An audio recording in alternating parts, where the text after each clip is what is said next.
Sprayer easy మ్యాక్స్లోనే ఇది 4 stroke engine అండి. 4 stroke engine అని చెప్పేసి మనకు ర్యాలీ 2 స్ట్రోక్ ఇంజన్తో పోల్చుకుంటే 4 స్ట్రోక్ అనేది కొంచెం హెవీ కెపాసిటీతో ఉంటుందండి. స్ప్రేయర్ దూరం కూడా చాలా దూరం కొట్టగలుగుతుందండి.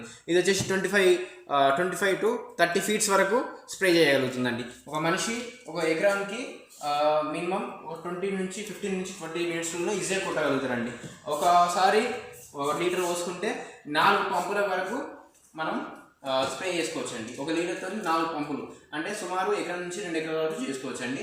ఇది 4 స్ట్రోక్ అవడం వల్ల తొందరగా చేయొచ్చండి. కనీసం ఈ పంపుని యూజ్ చేసుకొని మనం ఒక రోజులో 10 నుంచి 20 ఎకరాల వరకు కూడా స్ప్రే చేయగలుగుతామండి. అంత పవర్తో ఉంటుందండి ఇది. సార్ ఇది నెక్స్ట్ వచ్చేసి ఇది ర్యాలీ స్ప్రేయర్ ఈకో మ్యాక్స్ అండి. ర్యాలీలోనే అత్యంత సేలబుల్ అండ్ రైతులకు కూడా 5 స్టార్ రేటింగ్ ఇచ్చిందంటే మా ర్యాలీ ఈకో మ్యాక్స్ అండి. ఇది వచ్చేసి నెంబర్ 1 అంటే నెంబర్ 1 అండి ర్యాలీ స్ప్రేయర్